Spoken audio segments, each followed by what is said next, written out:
Então, esse medo dos golpes, né, vinculados ao celular é generalizado hoje na sociedade brasileira. Hoje é o Dia Mundial de Combate à Osteoporose. E você sabia que a doença é bem mais comum entre as mulheres? Só que, ó, isso não quer dizer que os homens também não sofram com esse problema não, viu? Pode sentar aí na sala, chama o maridão.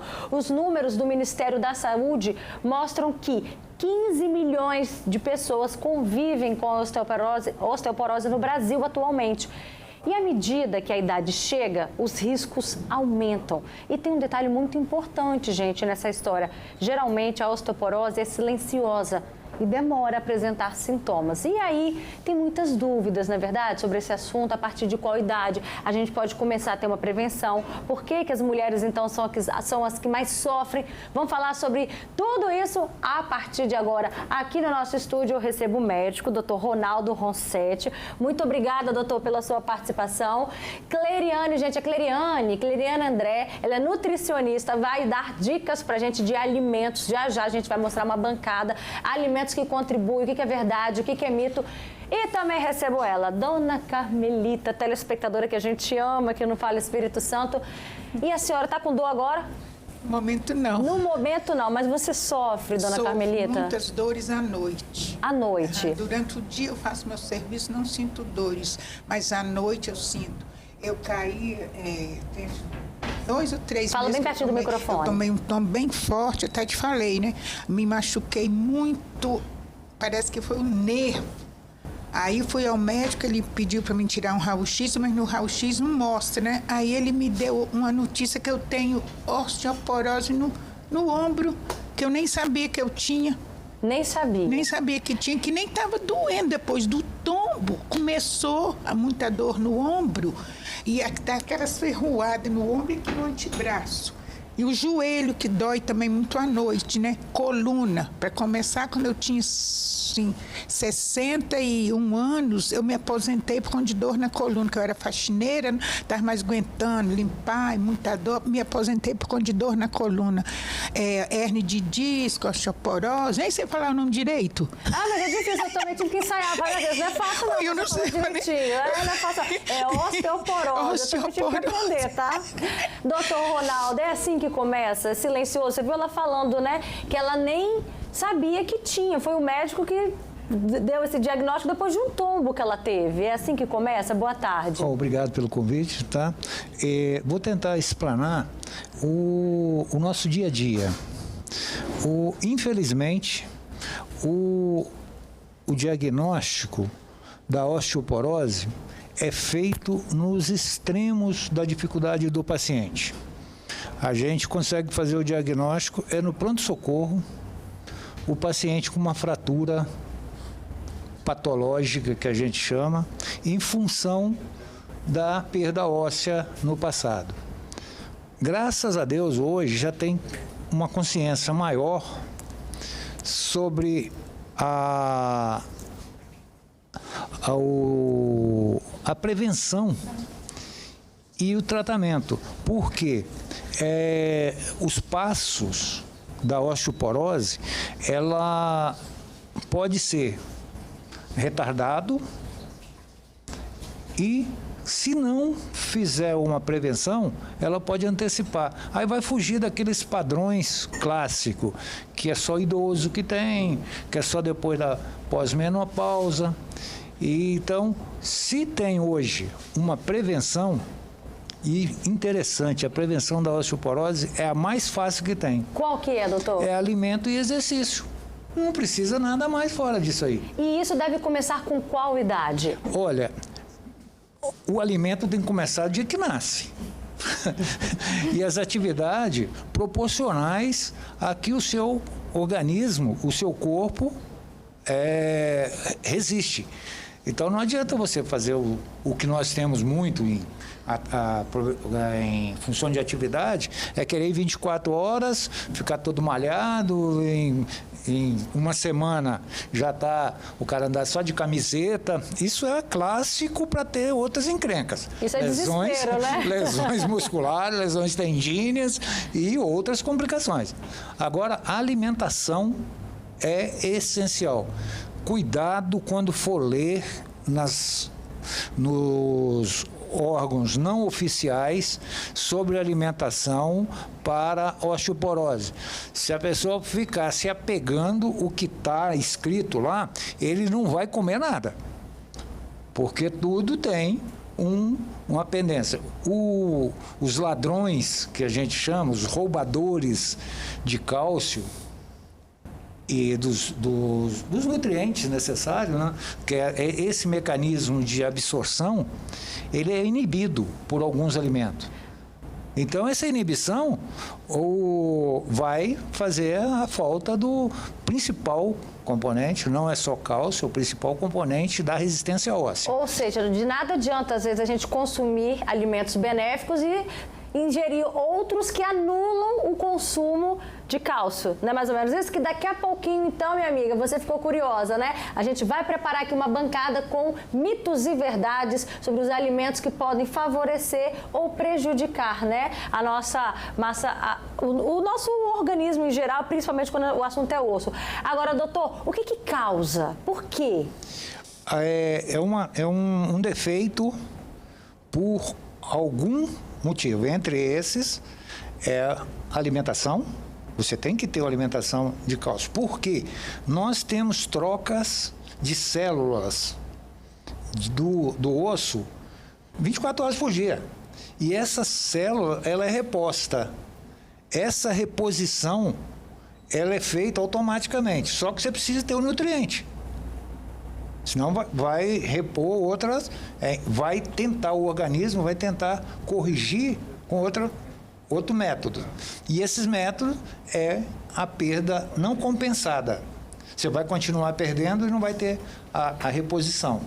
Isso aí tem duas, a gente chama de oligoelementos, que são essenciais. É a vitamina D, ela é carregadora de fazer a absorção e de fazer a fixação, e o cálcio. Mas tem o fosfato, tem o potássio, tem outros elementos da natureza. Certo, então a partir de agora, chega mais você aí de casa, porque Cleriane, nutricionista, estava ali, ó, atenta a tudo que o doutor estava falando, né, Cleriane? Boa tarde. Sim, boa tarde, muito obrigada novamente pelo convite, sempre um prazer estar aqui com você. E vamos lá, então, falar, né, desses alimentos que são extremamente importantes, principalmente quando a gente fala de prevenção, né? Como o doutor falou, depois que essa osteoporose ela já está instalada, então vem um tratamento e aí demanda de uma suplementação, né, de cálcio, de vitamina D, principalmente. Então, é importante, durante todas as fases da vida, você ingerir alimentos que são fontes de cálcio, né? Mas a gente não pode esquecer que o cálcio, ele é como se fosse um nutriente meio chatinho, sabe? Então, ele tem muitas interferências. Então, ele pode ser carreado lá no intestino e ser perdido pelas fezes, ele pode ser reutilizado, como ele falou, né, nessa questão de superatividade física, né, de atividade de alta intensidade, você também pode perder, porque esse cálcio ele vai ser reutilizado de alguma forma direcionado para síntese, né, muscular. Então, a gente tem diversos fatores. Os alimentos, né, mais ricos em cálcio, se você for pesquisar, por exemplo, numa tabela de composição dos alimentos, é principalmente os leites e os derivados, né?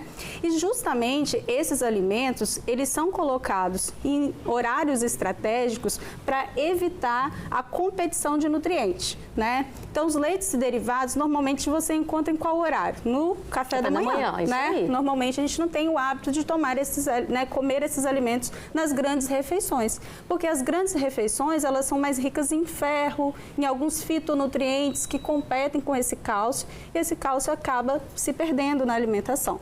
Então, uma estratégia é ingerir, né, iogurte, queijo, laticínios nas pequenas refeições, né, café da manhã, colação ou no lanche da tarde. Colação? Colação é aquele lanche entre o café da manhã e o almoço. Não conhecia com esse nome. Sim, é a colação que a gente fala, né? Mas é o lanchinho da manhã. Certo. Tá? Mas a gente tem alimentos também, né? Principalmente aí quem é vegetariano, que não consome, né? Vegano principalmente, né? Os vegetarianos ovolácteos, eles acabam consumindo, né, derivados de leite.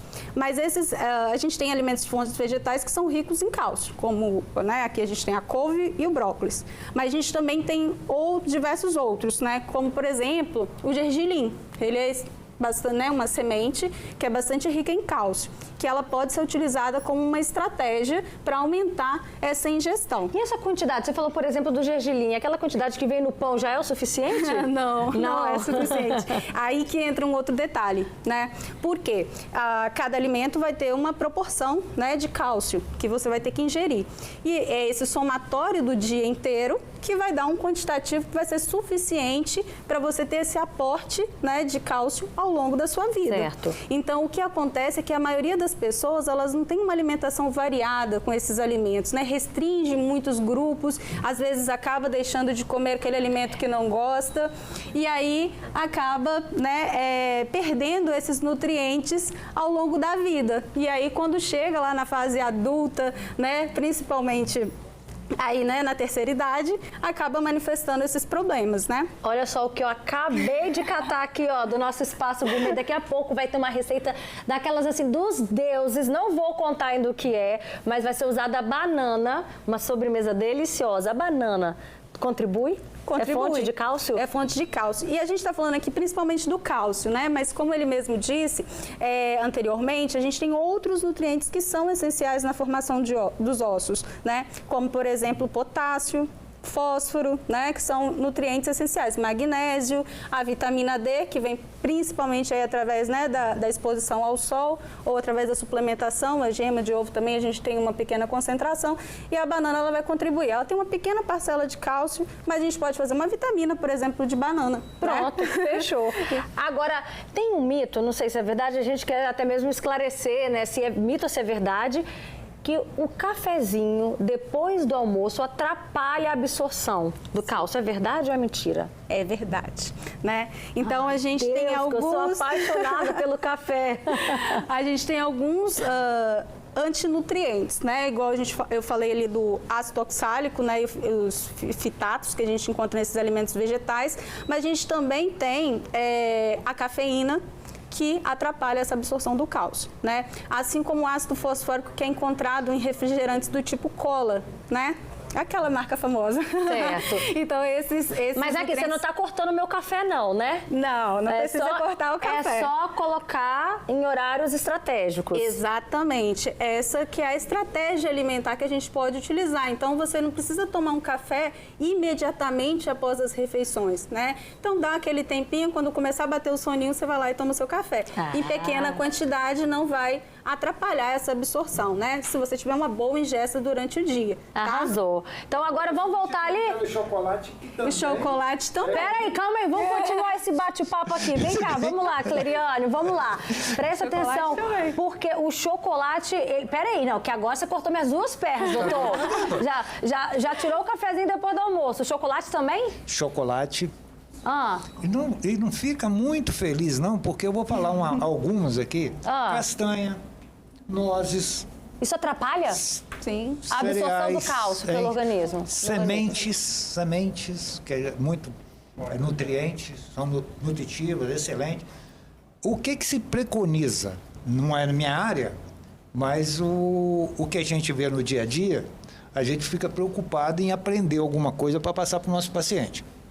Então, você tem que comer tudo que você tiver na sua frente, balanceado. Aí você vai fazer. Eu tomei café de manhã e chocolate depois do almoço e de tarde aí ela tem uma janela que ela chama de quê? Janela alimentar da colação, você falou? Na janela, vai lá e pega mais um desses condenados aí.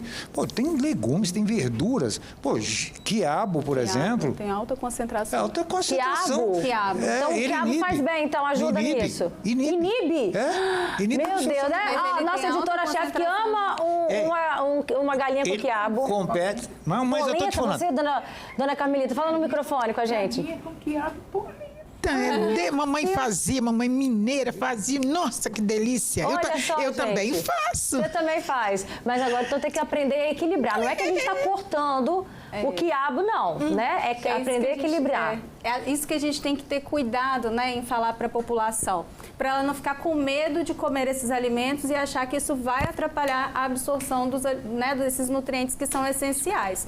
Então, por exemplo, nas principais refeições, a gente vai ter as fontes vegetais, que são ricas em cálcio, mas tem aqueles